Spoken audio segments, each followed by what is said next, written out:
Britain's most illegible bachelor, the 7th Duke of Westminster, got married yesterday. I know, my heart's broken. And while all the royals were invited, not all of them attended, did they? Prince Harry was notable by his absence, and it's understood that it was to avoid any awkward run-ins with his brother, the Prince of Wales, who I believe was an usher. Joining me now is historian and broadcaster, one of my favourite commentators, Rafe Heydel-Mankoo. Rafe, thank you very much for joining me 1 week on from your own birthday. Happy birthday plus 1 week. Now, the Duke of Westminster's wedding, it looked terribly posh, terribly lovely. Where was it? It was up in... Chester Cathedral. Chester Cathedral. But Prince Harry, who was a good mate, wasn't there. Yes, well, I mean, the thing is that the Duke of Westminster is one of the few people to actually have a warm relationship with both brothers still.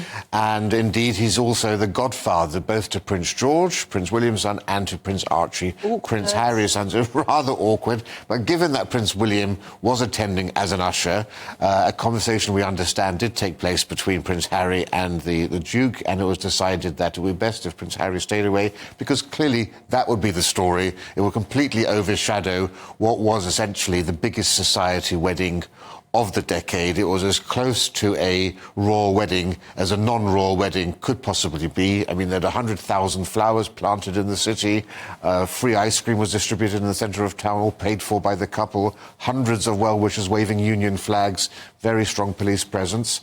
Yes, only Prince William was there from the royal family, which normally you would have had a much bigger royal presence in happier times. Obviously, no Prince Harry there. Also, the Princess of Wales, because she's undergoing treatment, also didn't attend. Even though Prince George is the godson, of course, it's a school day, he couldn't be there. And the King, who's godfather to the Duke of Westminster, and the Queen didn't attend because, of course, they've just returned from Normandy and are undoubtedly resting.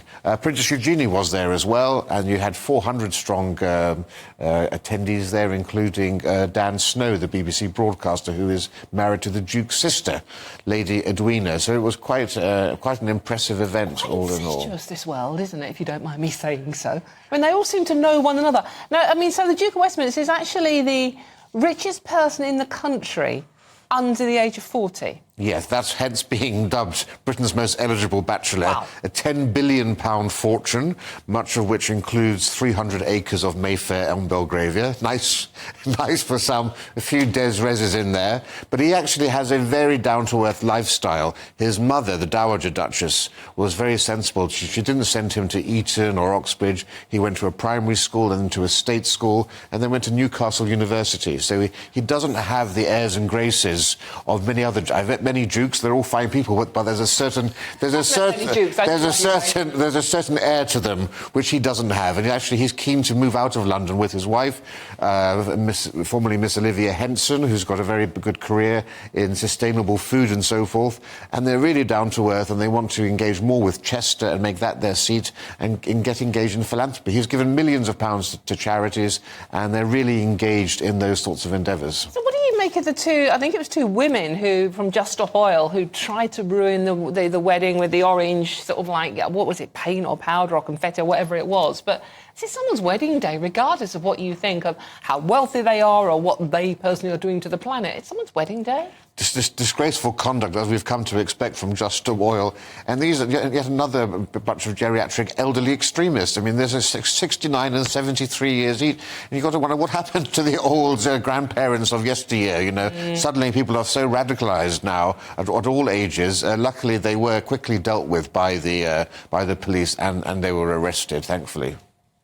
Do you think Harry will be upset about not being there yesterday? I mean, there's all these issues around his security. We know about, you know, when he can come to the UK and how that is, how he's looked after now. But do you think he would have been upset that he wasn't there, considering how close they are? Yeah, well, I mean, you know, I don't know what Harry thinks, but certainly you could easily see why he'd be upset not to be there, because obviously he's very close to the Duke of Westminster. They've known each other for years. They grew up together. As you said, you know, when you're a prince of the realm, you have a very close circle of friends because you can't trust many people.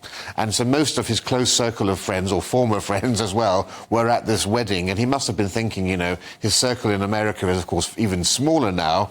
He doesn't have a great network, and he did once have that. So understandably, you'd think he perhaps will be reminiscing about happier days of past. But of course, he's far too busy, I think, dealing with his own new appeal that he's got. I was just going to say, he does spend an awful lot of time in court these days, possibly more time than Donald Trump.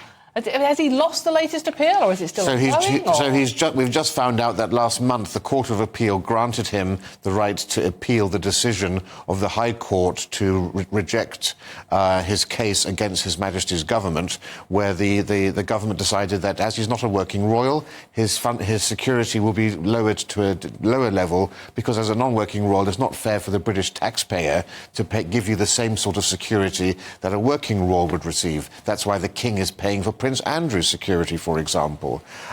He appealed this decision on 5 grounds. The Court of Appeal rejected 4 of those, but said actually the committee that deals with security didn't follow its own written policies. So there is now a case there. If Harry wins, it means he won't be liable to pay the £1 million fee that he has. So there's a lot on stake here. Oh, and he couldn't even tap the Duke of Westminster up now, could he?